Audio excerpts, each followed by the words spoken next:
Hello everyone, আসসালামু আলাইকুম। সবাই কেমন আছেন? আশা করি আল্লাহ তাআলার অশেষ রহমতে সবাই ভালো আছেন। আলহামদুলিল্লাহ, আমরাও ভালো আছি। স্কিপ না করে পুরো ভিডিওটি দেখার অনুরোধ রইল। আমার ফেসবুক পেজটাতে একটু অ্যাক্টিভ থাকার জন্য আমার প্রত্যেকটা ড্রেস খুলে খুলে আমি ছবি তুলে এখন পেজে আপলোড করছি। তো প্রতিদিনই পোস্ট করার চেষ্টা করছি, যেহেতু আমার পেজটা একদমই রিচ নাই, কেননা আমি তো রেগুলার আপলোড করতে পারি না এবং অ্যাক্টিভও থাকতে পারি না। তো পেজ গ্রো করতে হলে অবশ্যই রেগুলার অ্যাক্টিভ থাকতে হবে, ঘন ঘন পোস্ট করতে হবে, আর প্রত্যেকটা কমেন্টের রিপ্লাই দিতে হবে। তো এইগুলো সবসময় মেনটেন করতে হয়। তো আমি তো ওইভাবে এত কিছু পারি না। তবে আপুরা যারা পেজ খুলেছেন নতুন, তারা কিন্তু অবশ্যই অল টাইম অ্যাক্টিভ থাকবেন। আর এই দেখেন আমার প্রতিটা ড্রেস খুলে খুলে ছবি তোলা, তারপরে আবার এগুলো ভাঁজ করে রাখা, আসলে এই কাজগুলো এতটা পরিশ্রমের কি বলবো। এই ঝামেলার জন্যই না আমার এই ড্রেসগুলো খোলাও হয় না, ছবিও তোলা হয় না, আর পোস্টও করা হয় না। তো ভাবলাম যে না, আমার পেজটাতে এখন অ্যাক্টিভ থাকা উচিত, পেজটাও একটু গ্রো করা উচিত। তো পেজটা বুস্ট করব ভাবছিলাম, কিন্তু বুস্ট করার জন্য যে এক্সট্রা টাকা দিতে হয় বা অন্য কাউকে দিয়ে বুস্ট করাতে হয়, তো সেই জায়গাটা আমি ভরসা করতে পারছি না যে কোথায় কাকে দিয়ে বুস্ট করাবো নাকি নিজেই বুস্ট করে নিব। তো আলিফের বাবাকে বলেছিলাম তোমার ক্রেডিট কার্ডটা দিও, আমি আমার পেজটা বুস্ট করব। তো সেও বলেছিল যে ঠিক আছে, তুমি করে নিও। তো দেখি সময় সুযোগ মতো আমি আমার পেজটা একটু বুস্ট করে নিব। তো আপনারাও চাইলে আপনাদের পেজ বুস্ট করে নিতে পারেন। বুস্ট করলে কিন্তু পেজের রিচ বাড়ে।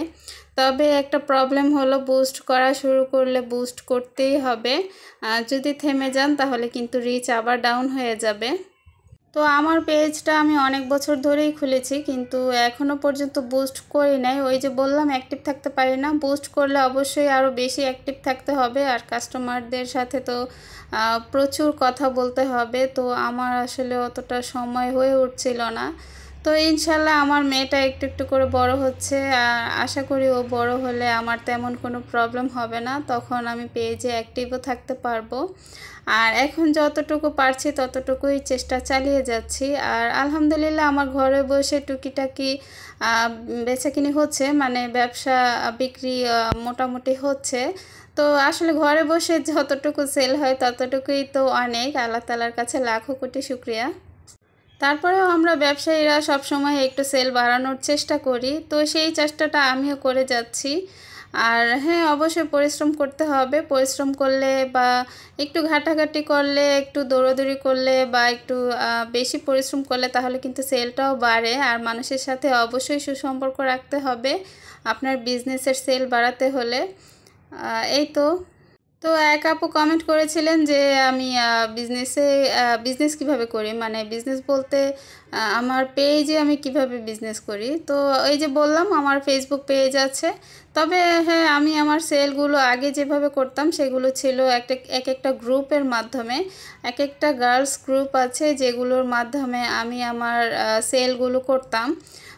তো বড় বড় যে গ্রুপগুলা, যেগুলার ভিতরে প্রায় লাখো লাখো মানুষ থাকে, যেখানে অনেক মেম্বার থাকে, তো সেখানে যদি সেল কোড নেওয়া যায় তাহলে কিন্তু অনেক ড্রেস সেল হয়ে যায়। হ্যাঁ, তো ঠিক তেমনি তখন যখন মারিয়াম ছিল না, আমার মেয়েটা যখন ছিল না, তখন আমি ফ্রি ছিলাম। তো প্রচুর গ্রুপে আমার অ্যাড ছিল বলতে আমি অনেকগুলো গ্রুপ খুঁজে খুঁজে বের করেছি।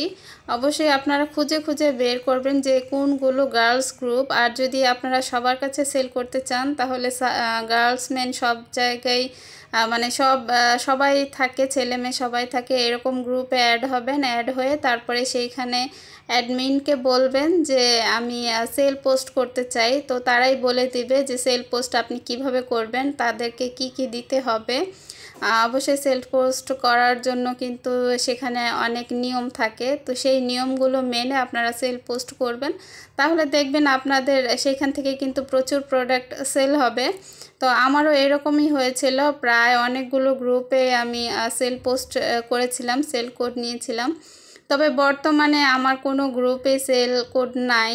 সেল কোড নাই বলতে আমি সেল পোস্ট করা বন্ধ করে দিয়েছি, কেননা সেইখানে অল টাইম অ্যাক্টিভ থাকতে হয়, প্রত্যেকটা কাস্টমারের সাথে কথা বলতে হয়। তো সেই সময়টা তো আমার হয় না, তো সেজন্য পারি না। তো আপনারা সেভাবে গ্রুপের মাধ্যমে কিন্তু সবার সাথে যুক্ত হয়ে তারপরে ওইভাবে সেল পোস্ট করবেন, আর ইনশাল্লাহ অবশ্যই সেল হবে। আমরা গৃহিণীরা যারা সবসময় বাসায় থাকি, তো আমরা তো আর এগুলো নিয়ে বের হতে পারি না বা কোথাও যেতেও পারি না। আর যাদের ছোট বাচ্চা আছে তাদের তো কোনো কথাই নাই। তো তারা কিন্তু এইভাবে ঘরে বসে পেজের মাধ্যমে, এক একটা গ্রুপের মাধ্যমে কিন্তু আমরা সেল করতেই পারি। আরেকটা বিষয় মাথায় রাখবেন, শুরুতেই আপনার অনেক বেশি সেল হবে না। হয়তো 1 মাস, হয়তো এমনও হবে আপনি ড্রেস এনেছেন কিন্তু 6 মাস হয়ে গিয়েছে আপনার সেল হয়নি, কিন্তু 6 মাস পর দেখবেন হঠাৎ করে আপনার ঠিকই ড্রেস সেল হয়ে গিয়েছে, এরকমও কিন্তু হয়। তো হতাশ হবেন না, ওইভাবে আপনারা এগিয়ে যাবেন, নিজেদের পরিশ্রম এবং চেষ্টাগুলো চালিয়ে যাবেন, তাহলে দেখবেন অবশ্যই আপনি একদিন না একদিন সফলতা পাবেন।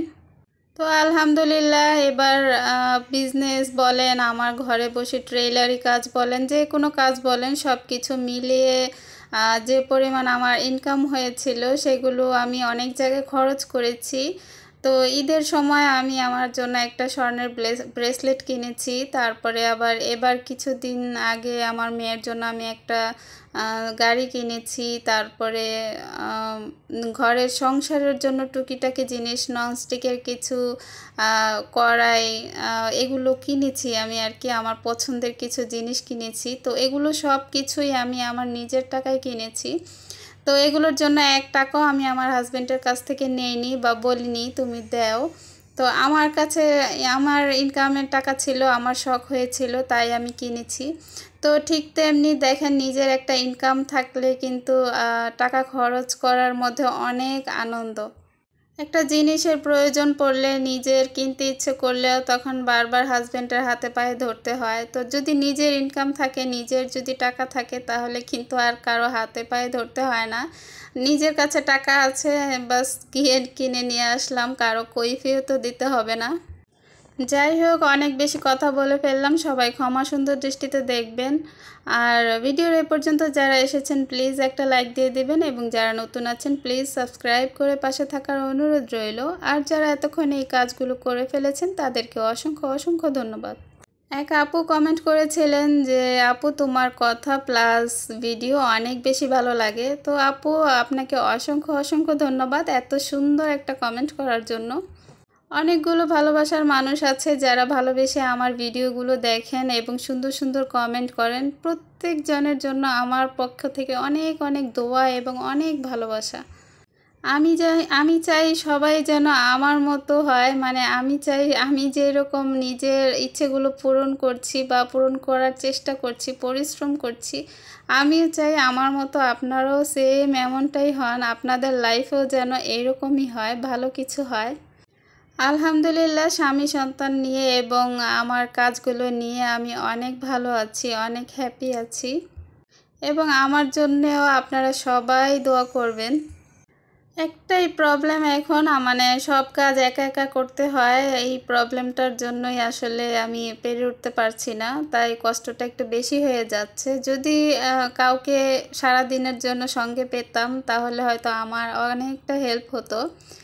যাই হোক, আমরা একটু মার্কেটে গিয়েছিলাম, এটা কয়েকদিন আগের ভিডিও। তো আমরা একটু দাওয়াত থেকে মার্কেটে গিয়েছিলাম, সেইখান থেকে মারিয়ামের জন্য একটা সাইকেল কিনেছি। সাইকেল বলতে যে 3 চাকার বাচ্চাদের সাইকেল, মানে দেখতে পেয়েছেন মারিয়াম কিন্তু এসে গাড়িতে উঠে বসে আছে, মানে দোকানটার সামনে দিয়ে যাচ্ছিলাম, ও দৌড়ে গিয়ে গাড়িতে উঠে বসে আছে, মানে কারো কথাই শুনে নাই। তো কি আর করবো, এরপরে বললাম যে চলো গাড়ি নিয়েই নিই। দাম কষাকষির পর বের হয়ে যাচ্ছিলাম, কিন্তু মেয়েটার জন্য বের হতে পারলাম না, বাধ্য হয়ে গাড়িটা নিতে হলো। আর ও তো এক জায়গায় থাকেই না, খালি দৌড়াদৌড়ি ছোটাছুটি করে। এই তো আজকের মতো এখানেই বিদায় নিচ্ছি। আল্লাহ হাফেজ, আসসালামু আলাইকুম।